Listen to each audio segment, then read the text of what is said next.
Okay, I think we need to take a break from all of that wild harmonization and some of those crazy chords and get back to grooving. And coordination exercise number 2 is going to get us back there. Now, hopefully you paid your dues with coordination number 1, because if you did, you're gaining confidence with the way you move at the piano. You're eliminating any hesitancy between moving from the 4 chord to the 1 chord to the 5 chord back to the 1 chord. This left hand part is getting more and more consistent. That's going to pay off because it's the same accompaniment in coordination number 2. Let's look at the challenge of lining up the hands. In this first drill, we now have this.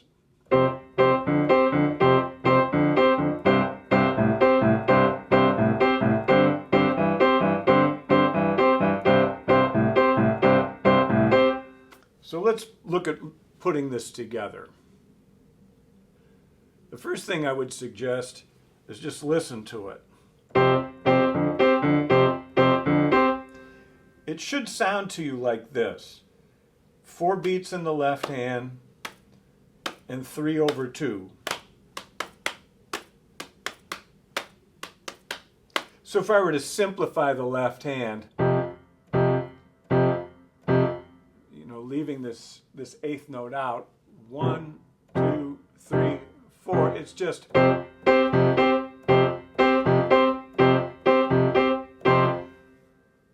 thing is, we want to add the detail of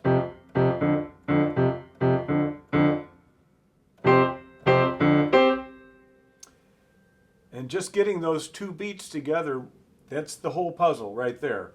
So don't get overwhelmed by what you see here. So much of it has to do with just getting those first 2 beats together. Now, let's micro manage this. That's the first thing you do. It's together, together.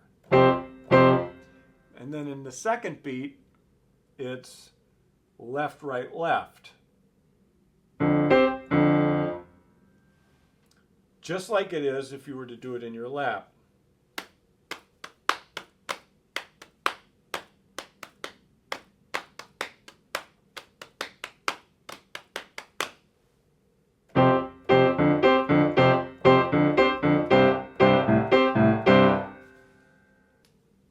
Remember to work on this slowly and in a focused way. You've got 2 beats here.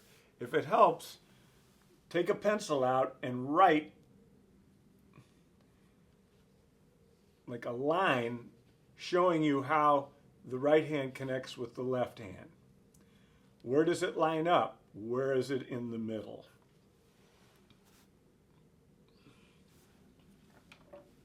And again, if you can get the first 2 beats, you'll be able to get the whole measure.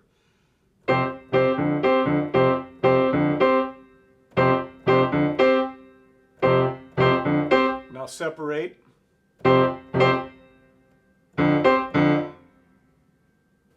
That's what it is. That's the whole thing. Did you hear me rush? Oh my gosh, you're going to be fighting that your whole life. Just tell yourself to slow down all the time.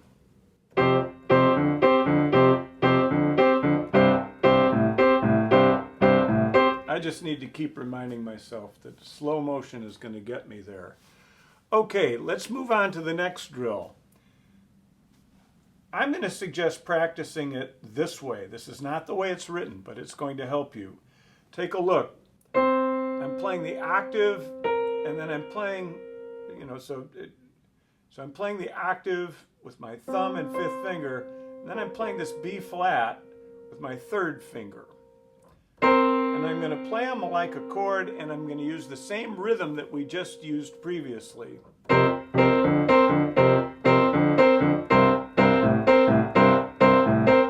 If you figured the first one out, you should be able to do that rather quickly. Now, once you can do that, you're all set to open it up.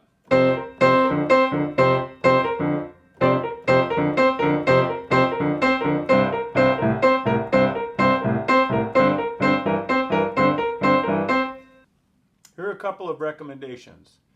When you start to open it up and play it as written, play it staccato.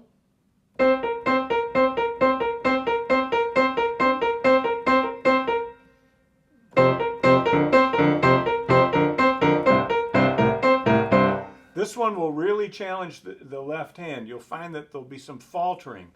And if you can, come back to this accompaniment and you know, just firm it up here. Don't hurt yourself, but firm it up.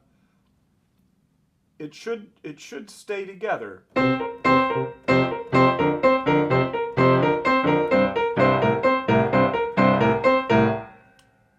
You can also try it with this fingering, but use a big motion.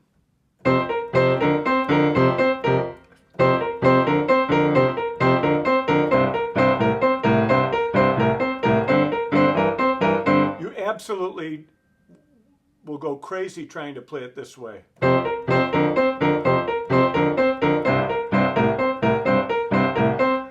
I mean, you can do it, but what happens is, in order to make that work, you end up tensing up a little further up. For me, I get tense in the elbow in order to keep that consistent. Maybe that's just what it is I have to do.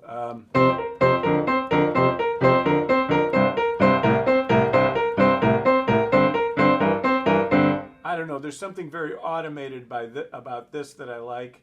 And if I get kind of big with this and don't rush, I can usually get it together. All right,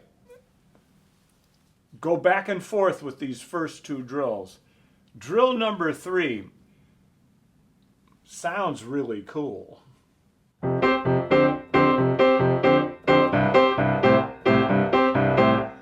This one, you've just kind of flip-flopped the first 2 beats of the first drill. So if we were to diagram it, just with the beat in the left hand, 1, 2, 3, 4.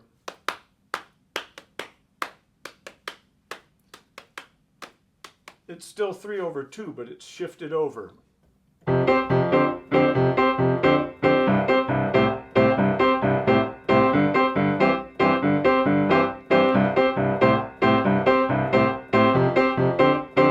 This next one can be a little bit intimidating at first.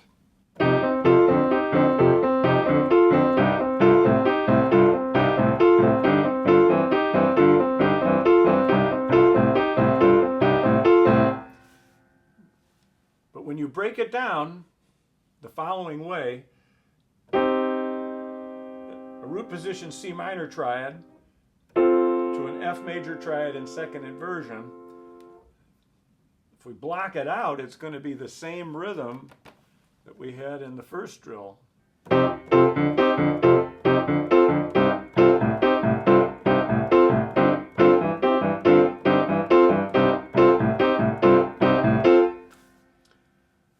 And then you open it up, again, staccato.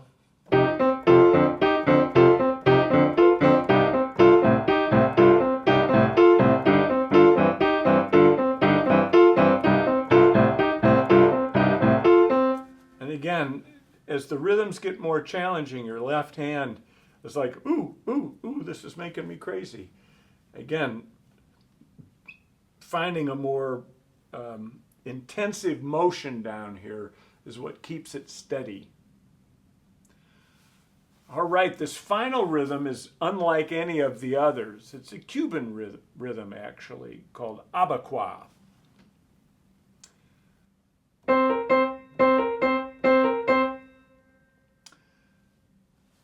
Abacua, abacua, abacua, abacua, abacua, abacua, abacua, abacua, abacua, abacua.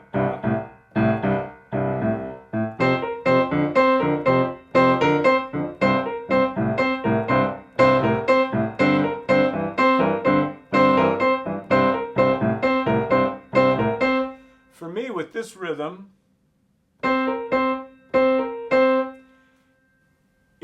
it really helps me to line up beat 3. So maybe you draw a line there, or you circle what happens on beat 3. The other key moment for me is what happens on beat 4.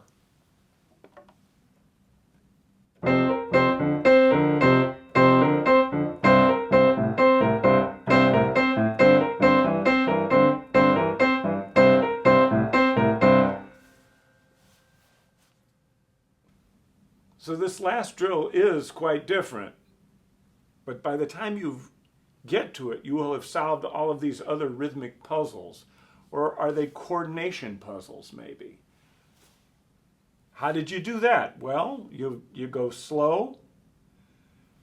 You carefully notate where things line up. Also remember that all you have to do is figure out how to get things to line up for one measure. And then the dance of it will work in the other measures.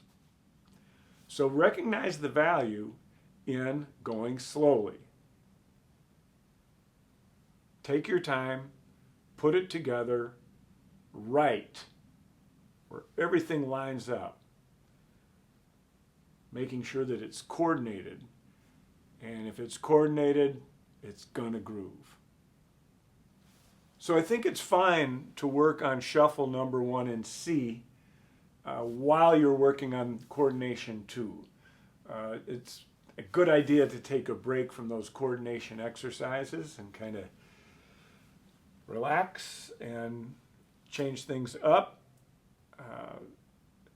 The good news about shuffle number 1 in C is you know more than half of it, so it gives you a running start. Let's focus on the new part.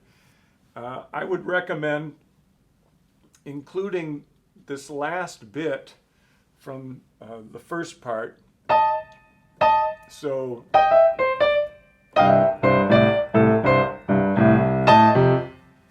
go ahead and make that your starting point for the next part. So 1, 2, 3, 4. And let's see how I'm blocking that out.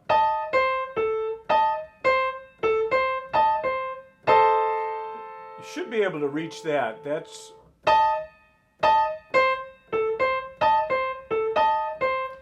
and you know, you can use a little bit of pivoting here so that you're not stretching too much.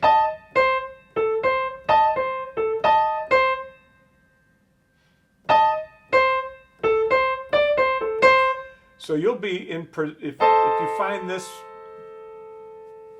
chord shape, you'll be in position for the next 3 bars. So I'm going to back up to the last measure in the part you've already learned.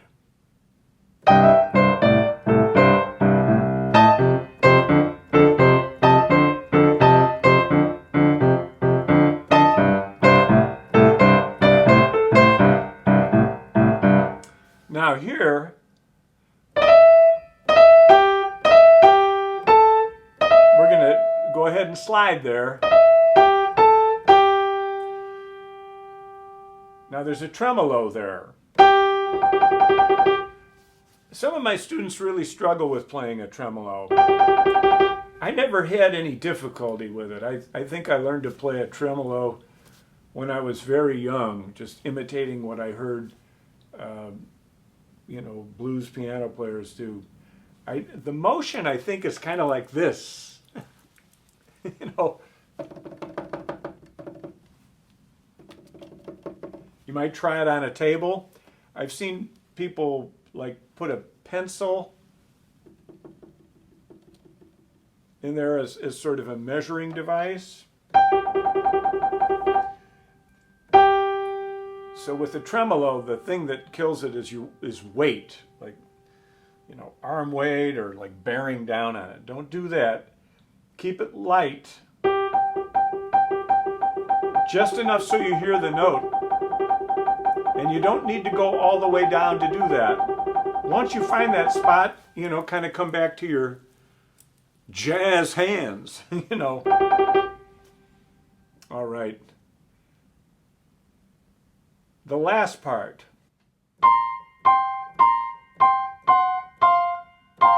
I think we used that kind of positioning before.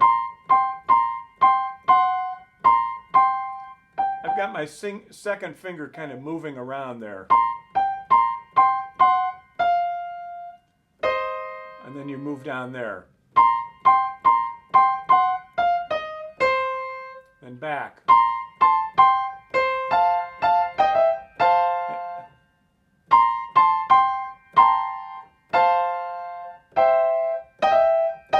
It's another one where we play the grace note on the downbeat.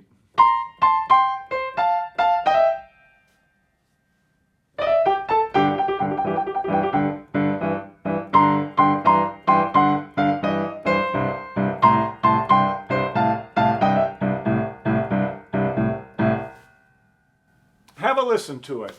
You know, I think getting the sound of it guiding you is always the best. Hopefully seeing it blocked out helps you as well.